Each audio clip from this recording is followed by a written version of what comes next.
के मीरा रोड में 2 सुरक्षा गार्ड पर जानलेवा हमला हुआ। अब महज एक क्राइम केस नहीं रहा है बल्कि एक आतंकी साजिश की ओर ये इशारा कर रहा है। अमेरिका से लौटा हुआ एक साइंस ग्रेजुएट जिसका नाम जुबैर अंसारी है, जो बच्चों को केमिस्ट्री पढ़ाता था, उसके हाथों में अचानक चाकू कैसे आया। आरोपी 4 मई तक पुलिस हिरासत में है, लेकिन मुंबई एटीएस अब इस गुत्थी को सुलझा रही है कि आखिर जुबैर अंसारी के दिमाग में वो लोन वुल्फ और जिहाद जैसे शब्दों ने आखिर घर कैसे बनाया है। मुंबई चाकू कांड की जांच में एक बड़ा खुलासा भी इसके साथ हुआ। एटीएस को डिजिटल रेडिकलाइजेशन का शक है।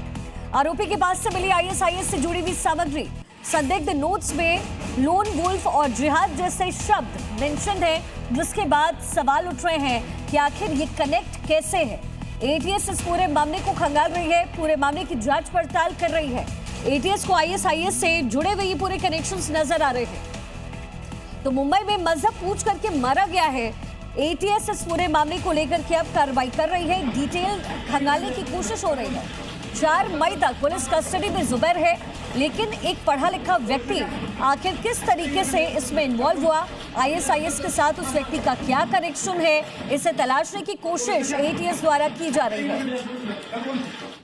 तो देखिए, मुंबई में मजहब पूछ करके मारा गया है। मुंबई में 2 गार्ड्स पर चाकू से हमला हुआ। 31 साल के जुबैर अंसारी पर हमले का आरोप लगा है। आरोप है कि सिक्योरिटी गार्ड्स का धर्म इस व्यक्ति ने पूछा, गार्ड्स को कलमा पढ़ने के लिए कहा, कलमा नहीं पढ़ने पर चाकू से वार कर दिया। इसके साथ ही शक ये भी है कि लोन वुल्फ अटैक हुआ है, आईएसआईएस से इसका कनेक्शन है। जो संदिग्ध नोट्स हैं वो बरामद हुए हैं। जो लोन वुल्फ, जिहाद, गाजा, ये तमाम शब्द जो हैं उस पर लिखे गए हैं। तो नोट में क्या कुछ लिखा है, लोन वुल्फ लिखा गया है, साथ ही जिहाद शब्द का इस्तेमाल किया गया है। चाकू कांड में एटीएस की जांच अब तेज हो गई है, ये भी बड़ी जानकारी मिल रही है। इंटरनेट हिस्ट्री खंगाल रही है पुलिस। मोबाइल डेटा भी इस समय खंगाला जा रहा है। जुबैर के कनेक्शंस की जांच पड़ताल की जा रही है। मुंबई एटीएस की तरफ से ये जांच तेज कर दी गई है। चाकू कांड में बड़े खुलासे हो रहे हैं। आईएसआईएस के साथ कनेक्शन की बात निकल कर आ रही है। जो मोबाइल डेटा है जुबैर का, वो भी एटीएस की टीम अब खंगाल रही है। जुबैर के कनेक्शंस की जांच पड़ताल इस समय एटीएस द्वारा की जा रही है। अब आपको आरोपी के बारे में भी कुछ इंफॉर्मेशन दे देते हैं। जो आरोपी है उसका नाम है जुबैर अंसारी। जैसे हमने आपको बताया, 31 साल का ये व्यक्ति है। साइंस ग्रेजुएट बताया जा रहा है, यानी बीएससी इस व्यक्ति ने किया है। ऑनलाइन केमिस्ट्री पढ़ाया करता था, क्लासेस लिया करता था, ये इसकी हिस्ट्री है।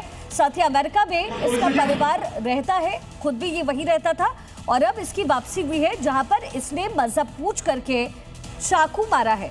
अश्विन पांडे मुंबई से मेरे सहयोगी इस समय कनेक्टेड है। अश्विन, क्या कुछ अपडेट इसमें निकल कर आ रहा है? धीरे धीरे ये जो तार हैं आईएसआईएस से कनेक्ट होते हुए नजर आ रहे हैं, क्या कुछ और डिटेल आपके पास?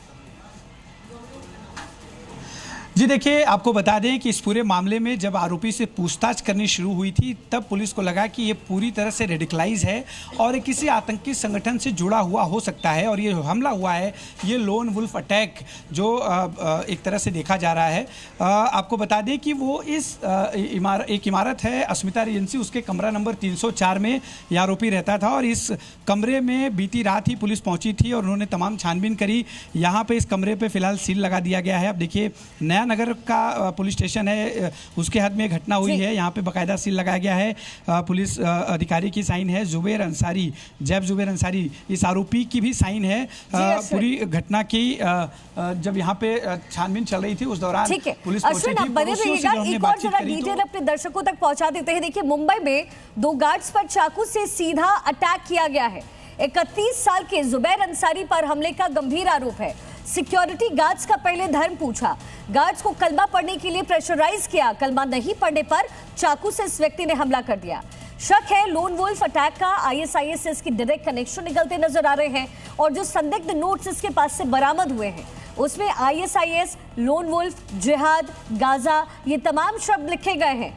यानी मंशा आखिर क्या थी, नोट में क्या लिखा गया था? Lone wolves will pounce on you, real jihad in Bilad Hind from now.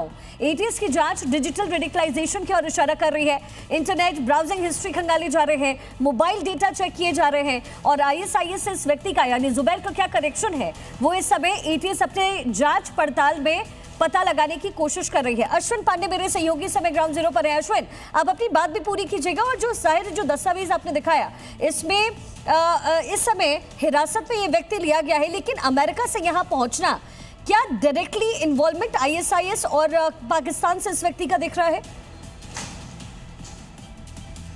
जी देखिए, ये रेडिकलाइज हुआ है, इस बात की पुष्टि पूछताछ में हुई थी और इसके बाद बाकायदा जो महाराष्ट्र पुलिस के डीजी हैं उन्हें मीरा भाईंदर पुलिस कमिश्नरेट द्वारा जानकारी दी गई कि इस तरह की घटना हुई है और जो आरोपी पकड़ा गया है ये जो है रेडिकलाइज हो चुका आरोपी है, जिसके बाद इस पूरे मामले की जांच एटीएस को सौंप दी गई।